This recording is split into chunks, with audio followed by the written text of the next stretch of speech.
하나님의 터치. 스미스 위글스워스. 사람들이 이렇게 말합니다. 나는 성령 세례를 받고 싶습니다. 나는 치유를 받고 싶습니다. 나는 내가 하나님의 자녀임을 확실히 알고 싶습니다. 그런데 그것을 막는 건 오직 하나님의 계획에 자신을 온전히 내어드리지 않는 것뿐입니다. 바울이 요구한 조건이 충족되자 그는 즉시 그들에게 안수했고 그들은 성령으로 충만하여 방언을 말하고 예언했습니다. 필요한 것은 단 하나, 하나님이 임하실 수 있는 상태에 있는 것입니다.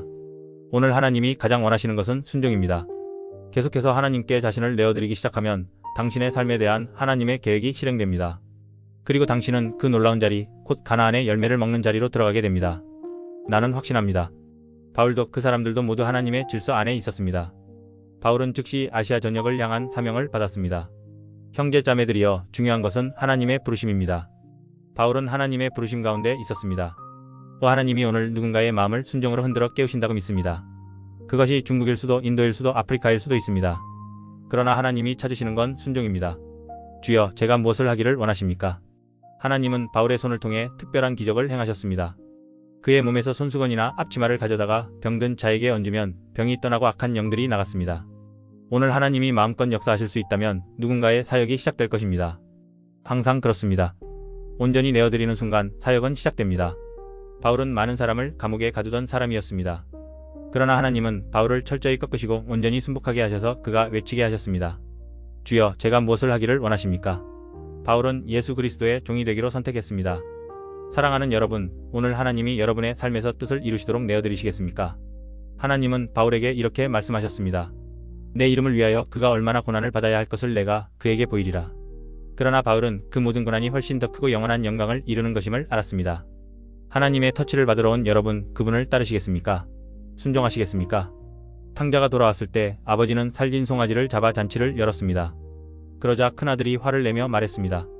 아버지는 제 친구들과 즐기도록 저에게 염소 한 마리도 주신 적이 없습니다. 그러자 아버지가 말했습니다. 내 것이 다 내 것이다. 사랑하는 여러분, 아버지 집의 모든 것이 우리 것입니다.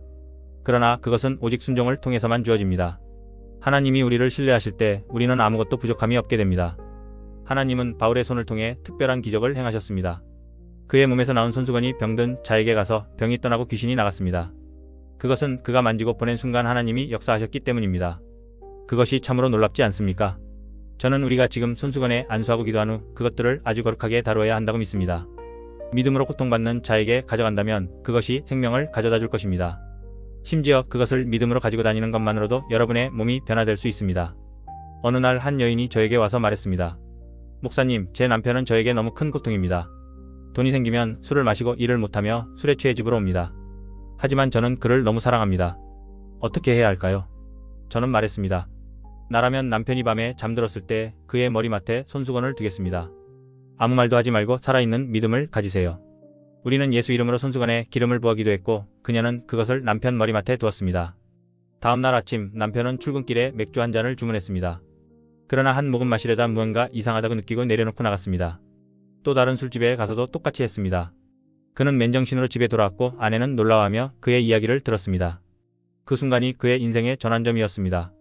술을 끊었을 뿐 아니라 구원까지 받게 된 것입니다. 하나님은 오늘 우리의 믿음을 바꾸길 원하십니다.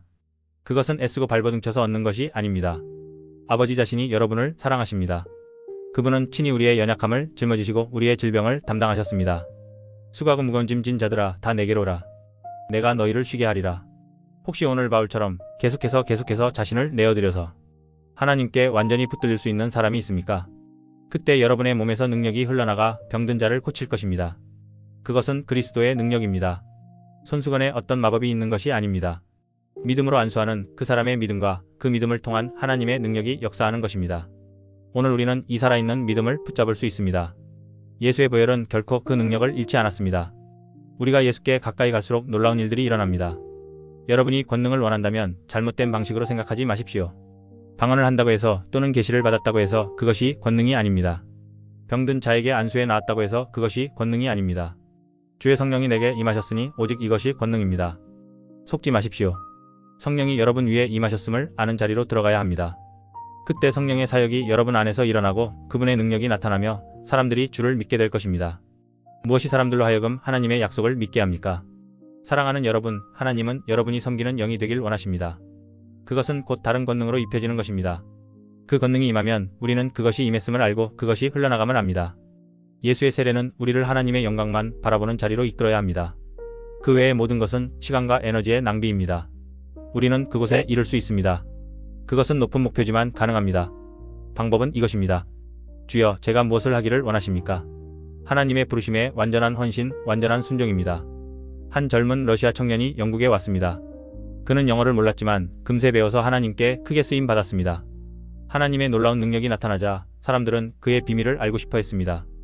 그는 하나님과 자신 사이에 너무 거룩한 일이어서 말하고 싶지 않았지만 사람들이 거듭 요청하자 이렇게 말했습니다. 첫째, 하나님이 저를 부르셨을 때 그분의 임재가 너무 귀해서 하나님이 부르실 때마다 순종하겠다고 결심했습니다. 그리고 계속해서 내어드리다 보니 나는 완전히 다른 권능으로 입혀져 있음을 깨달았습니다. 하나님이 나를 나의 혀와 생각과 모든 것을 붙드셨습니다. 이제 나는 내가 아니라 그리스도께서 나를 통해 일하셨습니다. 오늘 여기 있는 여러분 중 하나님이 여러 번 부르셨지만 아직 순종하지 않은 분이 있습니까? 그분의 능력의 순결이 여러분을 기도로 부르셨지만 순종하지 못한 적이 있습니까?